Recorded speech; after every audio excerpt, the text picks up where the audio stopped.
Welcome back to the Popper Metagame. How's it going, guys? I know, and gals, of course. Let's not forget anybody. I know it's been a little while since I put a video up. I've been kind of busy in real life, but still grinding away. And here is a list I went 5-2 with. I actually got to play in a challenge. I don't really get to play in a whole ton of challenges, maybe once every 6 weeks or something like that. And I went 5-2 and did not make top 8, didn't even make top 16. I was the last 5-2 player, and apparently all of my opponents did very poorly, and one of the people who beat me made top 8. The other one, I guess, was just there to ruin my ability to even make a top 16 to make a few tickets, but that is magic sometimes, right? So anyway, this is red, white, blue. This is a totally original list that I put together. It's a lot of fun. If you're tired of the same olds and you want to try something a little different, you can. Overall, I'd grade this deck like a B. It's a lot better than most of the random brews you'll find out there. I don't know. This probably doesn't merit a tier 1 status, but it's solid tier 2. The problem it has is the matchups against Boggles and also against Tron are quite bad. So anyway, yeah, overall I'd give the deck like a B. I'm not sure if it's B plus, B minus range. I haven't really played it enough to figure this out yet. Anyway, let's go ahead and break down the deck and then we'll talk about some of the matchups. So we've got Core Skyfisher. Core Skyfisher's in the deck because it just gives you a lot of different options as far as getting value. It's a 2 for a 2/3. You can pick up a Lone Missionary to gain life again. You can pick up a Court Hussar so that you can draw more cards. You can pick up a Seagate Oracle to draw cards. You can pick up... Now, by the way, I've actually, since I've played this, I've dropped Ninja from the deck because I've just figured there's other things that are better value. But there's nothing more hilarious than doing a Ninja on a Muldrifter attack so that you get in with a Ninja, draw a card, pick up your Muldrifter and recast it, and draw 2 more cards. So if you just want to go absurd card drawing dirtles, this deck has those options. But again, I've dropped the Ninja just in favor of adding a little more redundancy and consistency to the deck. At this point, I'm running 4 Faithless Lootings instead of the 3 here. But anyway, I'll finish out the creatures first before we get there. We've got Lone Missionary. It's 2 for 2/1. The life gain is nice. It just makes it where we have a really good matchup against decks like Burn, really aggressive list that helps to be able to cycle some life gain. Court Hussar, part of the reason I built this deck was just because I haven't really seen any good homes for Court Hussar, and I just wanted to see if this shell would be good enough to be okay. And it actually is. Like, I feel like this is a very fine Court Hussar deck, actually. Court Hussar is a 3-mana 1/3 with Vigilance, and when it comes into play, you look at your top 3 cards, put 1 in your hand, put the other 2 on the bottom of your library, and then you have to sacrifice Court Hussar unless you spent a white mana. And the way this mana base works, I don't know. I've probably played, trying to think, I don't know, like 40 or 50 matches with the deck, and I don't think I've ever just had to like cast a Court Hussar and sack it because I didn't have a plains. So the mana base is pretty consistent, actually. I'm not saying it's never going to happen. It could happen. There could be some times where you just need to do it for strategic reasons, but I don't tend to have too many problems with having the right colors of mana. As far as getting shorted on mana, that happens to everybody, so just got to deal with it. Seagate Oracle is another 3-mana 1/3. Look at your top 2 cards, put 1 in your hand, and then of course again we have the Muldrifter. I think one of the other things I opted for was to drop a Ninja in favor of a Palace Sentinels in the main deck. So in the current iteration that I'm running right now, I have 1 Palace Sentinels in the sideboard and 1 in the main. Palace Sentinels is pretty good against Tron lists just because if you can jam a Sentinels on turn 4, at least maybe I have a chance against Tron, although still not a great one. But Tron doesn't tend to roll over you with creatures. So once you get that Monarch token, you can probably keep it. Anyway, next up, Faithless Looting. Another fun thing about this deck. So this deck, this is sort of a sciencey project deck for me. There was a lot of different things I've been tinkering with, and they all just kind of came together in this deck. I guess I shouldn't say a lot of things. There's been a couple of things I've been tinkering with. So again, I wanted to find something where Court Hussar played well, and I wanted to find a pauper deck where Faithless Looting is fun. I tinkered with Ponza, and I do think that Faithless Looting is good in Ponza. I just don't think Ponza is very good overall. But the reason that Faithless Looting is so good is because of the fact that we run a lot of bounce lands. I'm just going to skip ahead for a second to talk about our mana base because it'll make understanding Faithless Looting a little easier here. So we've got Ash Barrens, which help to get our land squared away. Azorius Chancery, we've got 2 Azorius Chancery, 2 Boros Garrisons, and 2 Izzet Boilerworks. So we're actually running 6 bounce lands out of 22 total lands. We've got 3 Terramorphic Expanse and 3 Evolving Wilds. And we're running 2 islands, 2 mountains, and 2 plains. So we've actually got 10 fetch lands for our 6 basics, and then we've got 6 bounce lands. So what basically happens is you could have an opening hand that's something like Ash Barrens, Azorius Chancery, play your Ash Barrens on turn 1, on turn 2 tap it for mana, return it to your hand, use the floating mana to cycle your Ash Barrens to go get your mountain, so you have all 3 colors off of 2 lands. And you've got 3 mana, which is enough to operate pretty much your deck. The only thing in your whole deck that has to cost more than 3 mana is a singleton copy of Serrated Arrows. Although I have, I have also, I believe I have now added Swirling Sandstorm to the main deck just because most people don't see that coming, and Palace Sentinels. But nonetheless, there's not too many cards in the main deck that that are going to be more than 3 mana. So what ends up happening is, like, by the mid game, you draw a few bounce lands and you end up having a lot of mana. So let's say you hit 2 bounce lands and a couple of regular lands. With just 4 land cards, you've actually got 6 mana. So the Faithless Lootings help you to smooth out getting flooded.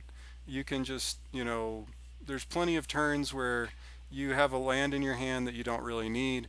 You top deck a bounce land. So you play your bounce land, pick up another basic, and then now you've got a couple of lands in your hand you can chunk to the Faithless Looting. So Faithless Looting just does a lot of things to smooth out what you're going to do. There's also a lot of matchups out there where certain cards are going to be very good and certain other cards are almost pointless. So for example, when we're playing against Burn, it's really important that we hit our lone missionary, so just being able to dig is great, and chunking things like Serrated Arrows, and if we have excessive removal in our hand, we can chunk that. When we're going up against something like a heavy control list, just chunking removal to get more creatures and card draw and stuff like that is basically what we're going to be doing.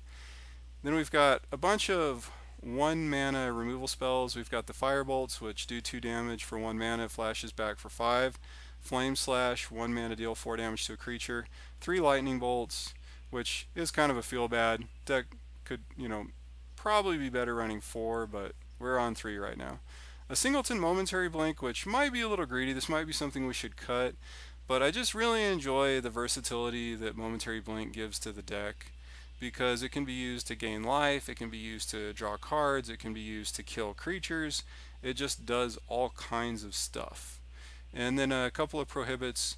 I've tried different iterations on this. I think I've tried 3 prohibits in the main, I've tried none in the main, I've tried 1 in the main, but I always like to have 2 somewhere, either in the main or the sideboard at least at the end of the day. Serrated Arrows is just a nice inclusion that deals with a lot of things. And another deck that can give us fits are any decks that run Guardian of the Guild Pact.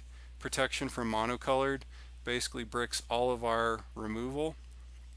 We also run Journey to Nowhere. That's the last card to cover here. Just a 2 mana enchantment that exiles a creature, and if Journey to Nowhere leaves play, then you return that creature back to the battlefield. So Serrated Arrows can kill Guardian of the Guild Pact. It's also just good at plinking off flying 1/1s or ground 1/1s. It's good at killing elves. It's good against Delver matchups. It's good against white-blue inside-out combo. It's good against a lot of stuff. I'm big on Serrated Arrows right now. I have another copy in the sideboard. I've tried different iterations of this, as far as having 2 of these in the main board, but whatever, or moving them to the sideboard. Whatever I do, though, I tend to just keep 2 between the main and the sideboard, but it probably wouldn't be terrible if you had like 1 in the main and 2 in the side or whatever. Anyway, I guess I should backtrack a little bit. Earlier I mentioned you can use Momentary Blink to kill creatures because of Serrated Arrows, because of Core Skyfisher. So say you play a Serrated Arrows, let's say you're going up against an elf deck and you've managed to semi get control of the game and you're just killing an elf every turn with Serrated Arrows.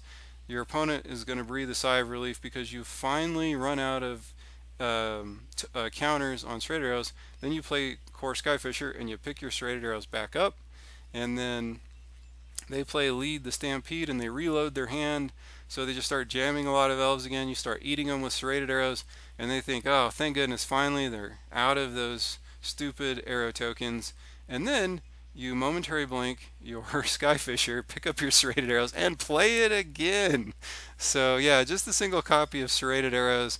It's unlikely, but there is a world where you could play serrated arrows, use all the counters, play a Skyfisher, replay serrated arrows, use all the counters, blink your core Skyfisher, replay serrated arrows, use all the counters, blink the Skyfisher again, replay serrated arrows, you get the idea. So another reason why I like just having the singleton copy is because there's at least options to get a lot of mileage out of it. This doesn't always happen, but I have done it before and it is hilarious. That the same thing as far as momentary blink having a lot of versatility. You can blink other kind of crazy scenarios are if you evoke a Mole Drifter and you momentary blink it, you're going to draw 4 cards. So if you don't want to do this unless your opponent's tapped out or you're sure they can't respond. But it is pretty crazy to go from having maybe no cards in hand to top decking a Mole Drifter, having a momentary blink in your graveyard, paying 7 mana, and boom, you've got 4 cards in hand and a 2/2 flyer in play. Stuff like that is kind of fun. Core Skyfisher, of course, being able to bounce Cortisar is kind of neat because play Cortisar, bounce with a Skyfisher, replay Cortisar. You've just cycled your way through 6 cards. So this deck between Faithless Looting, Seagate Oracles, Cortisars, getting value from Skyfishers, Mole Drifters. There's a lot of grindiness to the deck, and that's basically what this is. As you can see, we're not running a whole lot of counter spells, if any. But there's also a lot of tweaking you could do with this. I mean, there's a lot of different things you can do with a white, blue, red deck right now.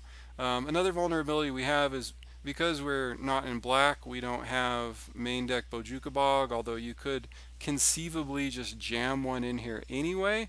Um, but we do have to rely on exiling graveyards coming out of our sideboard. So let's go ahead and talk about the sideboard.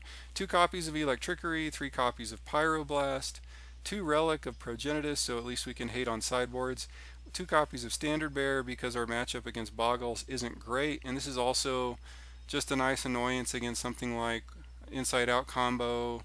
You can bring it in against Mono Green Stompy, you can bring it in against Elves, you can bring it in against Mono White Heroic. It does a lot of annoying people all in one card. Core Sanctifiers is just sort of it's a creature that destroys artifacts and enchantments. Again, with Core Skyfishers, I can keep bouncing Core Sanctifiers and replaying it to get more value out of blowing stuff up. So this is just here to give me a little more options against Affinity, against Boggles, against anything where I really want to kill an artifact or an enchantment. It's just sort of there. And it's possible I should maybe have 2 of these in the sideboard, but as you can see, the sideboard's packed with a lot of stuff. But you can, again, there's a ton of room to customize both the main deck and the sideboard with these colors, so that's kind of fun. 2 copies of Prismatic Strands, just because since I don't have a lot of counter spells when I go up against Tron matchup, they usually have a Rolling Thunder. At least this gives me a chance to stop that. And it's absolutely amazing against Burn. It's also not bad against Boros Monarch because most of their removal is red. So it does a lot of different random things. It's also not terrible against Boggles. It's not great, but sometimes it can buy me enough time to get something that will actually help. For example, let's say that they don't have a whole lot of powerful enchantments down. Maybe they're not drawing great and they've just got a couple. Sometimes the strands can buy me enough time to hit a Sanctifiers to start cleaning the board up. Palace Sentinels is good against any control decks that are so dirtily that they don't present any aggressive attackers. It's also good against Burn because Burn doesn't usually have a lot of attackers. Some lists are now running that hasty 1/2 that gets a +1/+0 and becomes a 2/2 as long as you have a couple of, I think, instants or sorceries in the graveyard, so you want to watch out for that. But it's also pretty good against Burn because they don't attack a lot. Serrated Arrows, I bring this in against all the meta stuff, all the mono blue delvers, red blue delvers, tireless tribe combo, all that kind of shenanigans. It's actually also something I'll bring in against Boros Monarch just because they play Battle Screech and they'll usually have a lot of 1/1s, and it's just there to kind of clean things up a little bit. Even with the electrickeries, it usually doesn't hurt. Swirling Sandstorm's been pretty sweet. It's been good enough that I've gone ahead and moved. I think I'm playing a couple copies in the main and none in the sideboard, but again, this is something where I think 3 to 4 copies of this is fine. The thing you have to keep in mind is that this does lean on the threshold mechanic. So this card does nothing if you have no cards in your graveyard. If you have 7 cards in your graveyard, it does 5 damage to all creatures. So it's a wannabe Wrath of God if you've got cards in your graveyard. Now, there are plenty of relics of Progenitus out there in sideboards to exile all graveyards. So it's pretty easy post sideboard for your aggressive opponents to brick this, but they won't always draw the answers. And another reason why I like, running this out in the main instead of the sideboard is because I think it hits people even more unexpected, and because of all of the random stuff like Faithless Looting and Firebolt and Momentary Blink and all this kind of stuff, people tend to bring in graveyard hate against me. I'm not sure if that's really that intelligent, but I see a lot of it being brought in post sideboard anyway, not because they're trying to stop Sandstorm, but just for the other flashback cards I have. So for that reason, I tend to feel like I get a lot more surprise value out of running Sandstorm in the main deck. And then I can just board it out if it's not really doing anything for me. It's also not terrible against Tron if they've got, a couple of Mnemonic Walls and a Den Rova Horror in play, and I play this and they can't counterspell it. I can just wipe out all the stuff they're using to really do degenerate things. This can be difficult to do because usually they're going to have counterspell backup. But if I've got this, maybe a Pyroblast to back it up, maybe I get lucky and I can clean the board. But anyway, that's basically the list. Let's go ahead and take a minute to talk about some of the matchups. So, Izzet Delver, this is just fine. All of our removal costs 1 mana except for the Journey to Nowhere. We have a lot of 1 mana burn spells to clean things off. We've also have the Serrated Arrows, but we're basically leaning on our burn with Journeys to Nowhere. The reason this is worth mentioning is for 2 reasons.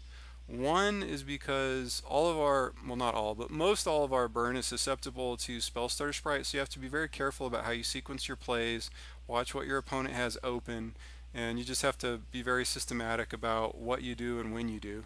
As long as you do that, the matchup is just fine. Serrated Arrows is really good. Electrickery is fairly good. The other reason I want to talk about the cheap removal I'm running is because this is a tempo deck, and so our cheap removal is quite valuable. Being able to respond and keep up with playing a removal spell and also jamming something else in a single turn in the first 3-4 turns is very valuable, just so we can keep up. Also, because they're playing tempo, our life gain is not irrelevant. They're usually trying to win within a certain time frame. They're not trying to go the distance, although Blue-Red Delver can go the distance. But I'm not even sure if I've lost to Izzet Delver yet. Maybe once, but that would be it. It's a pretty good matchup. Stompy's a pretty good matchup for us just because we also, now that we're running Swirling Sandstorm in the main, it's just a Wrath a lot of the time. And then if they happen to just go all in, making one huge creature, we Journey to Nowhere it. And, you have to play around Vines of Vastwood in that situation. But the hilarious thing is, if let's say we play Journey to Nowhere on their big fat creature and they go Vines of Vastwood, Protection, and then we just play a Core Skyfisher, pick up our Journey to Nowhere and replay it again. So because Journey to Nowhere is an enchantment with a triggered ability when it comes into play, even if they Vines of Vastwood, they don't really fizzle the journey, they just fizzle the trigger. So you can just pick your journey back up with the Skyfisher and play it again. So yeah, we have a pretty good matchup against Stompy. We will occasionally lose, but very good matchup. Tron, absolutely horrible matchup. We just don't keep up with what they're trying to do, and they blow us out with their value engines. Also, because we're using a lot of spot removal, Ghostly Flicker is very good against us. It's just a rough matchup. Kuldotha Boros is like a 50-50 matchup. It just depends. A lot of it just boils down to draws and sequencing, the way Pal Sentinels play out, if you play them correctly, when they come out, a lot of these kind of things. Out of the sideboard, the best thing they've got going are the Pyroblasts, and maybe Ray of Revelation, although this can be a trap. It's kind of a little bit of cat and mouse here. If they board in Ray of Revelation and they hit my journeys, then that's going to be pretty good. If I board out my journeys and they board in Ray of Revelation, now they have a dead card. So these are just some things that can happen. They usually have some kind of enchantment removal, and for that reason, sometimes I will actually board out my Journey to Nowheres because I don't want them to be able to get value by blowing up my enchantment removal. But the Pyroblast is basically what I have to play around post sideboard. I feel like I actually have some kind of advantage in game 1, and then in game 2 I think it's just a little more 50-50, and overall I think the matchup is very close to 50-50, maybe ever so slightly in my favor. Inside out combo is probably about a 50-50 matchup. If they can combo out super fast, then they'll get me. If we start getting into the longer games, then I've got a reasonable chance. When I say early, I mean like they've got to drop Tireless Tribe turn 1 and basically kill me on turn 2 or turn 3. And I usually have some interaction which will give them pause. I can play Journey to Nowhere, I can play Lightning Bolt. It's not uncommon when this matchup occurs that they'll play a Gitaxian Probe and see I've got some answers, so they'll try to sandbag and let the game go a little longer so they can get some more solutions to my answers, but then I draw even more answers. A lot of it just comes down to how quickly they can go off and back that up sufficiently to get through, and how well I hit my land drops. If I can scare them enough to where they can't get through too quickly and I'm able to hit my land drops, I like my chances pretty well in the matchup actually. The serrated arrows are also really good. If we can hit that and land it, it's going to be good times. We really hate on elves pretty hard with main deck Swirling Sandstorm, sideboard Electrickery, lots of cheap removal. We just hate on elves really hard. And we have a lot of filtering, so we can hit the cards we need a lot of the times. Mono Blue Delver, same story as Blue Red Delver. Burn, we have life. We've got a lot of stuff to make life miserable for burn. We've got the Prismatic Strands, we've got the Lone Missionaries. We can also bring in the Flag Bearers, because if they're holding a Lightning Bolt, they have to bolt off the Flag Bearer instead of bolting me. So just lots of random stuff like that to cause them annoyance. And then if I've got Prohibits in the main, they stay. If they're in the side, I bring them in. A lot of that kind of stuff. Affinity, I think this is a 50-50 matchup. I'm not really sure, but I have a lot of removal that lines up well with what they're trying to do. I have a lot of filtering, so if I get too dirtily of an opening hand, usually I can filter my way through that. I think if Affinity gets just perfect draws, hits the perfect amount of land, they're going to blow me out. If we both get a normal standard distribution hand, whatever that is, I think I'm slightly favored. So overall, it's probably close to a 50-50 matchup, but I think I'm probably favored. Against the aggressive red deck, I think I'm definitely favored, just because I have the life gain, a lot of cheap removal, a lot of creatures that effectively brick what they're trying to do on the ground with their attackers. Blue-black Gurmag Angler, I haven't played this matchup a whole ton. I think it's sort of a 50-50 matchup, but not sure. Same thing with Izzet Blitz. I think I've got a reasonably decent advantage against Mono Black. The only way they're really going to beat me is if I just don't draw very well on my removal and they're able to jam multiple Grey Merchants of Asphodel and just chain a whole lot of damage to my face and gain a whole lot of life and blow me out that way. This is not something that happens very often, but it'll happen every once in a while where the stars will align and I just won't be hitting my removal, and they'll have a couple of Oubliettes in play, and then they'll just chain Grey Merchants and I'll die. So other than that, I think my matchup's pretty good. Overall, I think the deck is quite decent. It has a lot of very reasonable matchups. It's just that your Tron matchup and your Boggles matchup are so bad. And even though we have some sideboard tweaks we can do, it's just one of those things that's always going to have some difficulties unless you can dodge those matchups. So for example, in this last challenge I played, again, I went 5-2. I hit Boggles in round 2. If I don't hit Boggles in round 2, like for example, if I had hit Boggles instead of round 2, if I hit Boggles in round 5, maybe I top 8. And maybe I'm one of the, or at least top 16 and, make some tickets. I've got I don't know, I think I have 4-1 with this deck. I don't know, four or five times. Um, it's I'm trying to think. I've probably run it through the queues maybe 10 times. Maybe not that much. You know what? I'm probably 4-1ing about a third of the time, and then I've gone 2-3 once. I've had a couple of leagues where I just hit a lot of bad matchups. You know, hit like Boggles twice in Tron, and then just draw out poorly. So I've had a couple of 1-4s, but overall the deck has definitely netted me. I don't know. I'd have to run the averages, but I think I'm probably gaining about 2 tickets a league on average that I play with it. So that's pretty good. I mean, that's like it's probably like B plus. So yeah, that's pretty much it. That's my new brew. If you're tired of playing all the same stuff, you can try this. I reluctantly share it with all of you, my friends here. I do have a lot of fun being the only person playing something like this, just because there is a real advantage in running something out that people don't fully understand what you're doing. Although in my case, I'm not really doing anything super tricky. I'm just value engine grinding. But I certainly have seen some situations where my opponents didn't make the most effective plays against me that they could, mostly because they didn't understand what I was doing or what I was on. But yeah, that's kind of what I'm doing. I'm not sure I might get a chance to play in the challenge again this weekend, although if I do, I probably won't get to for another month or two after that. Maybe I'll try my luck with it again and see how it goes. But yeah, hope you guys are all doing well. I'm looking forward to reviewing the results from the Star City Games Pauper Classic. That's going to be pretty exciting. So I'll try to do a video on that sometime in the next 10 days or so. In the meantime, I hope you guys make a ton of tickets grinding the leagues and Pauper. Take care, be safe, peace.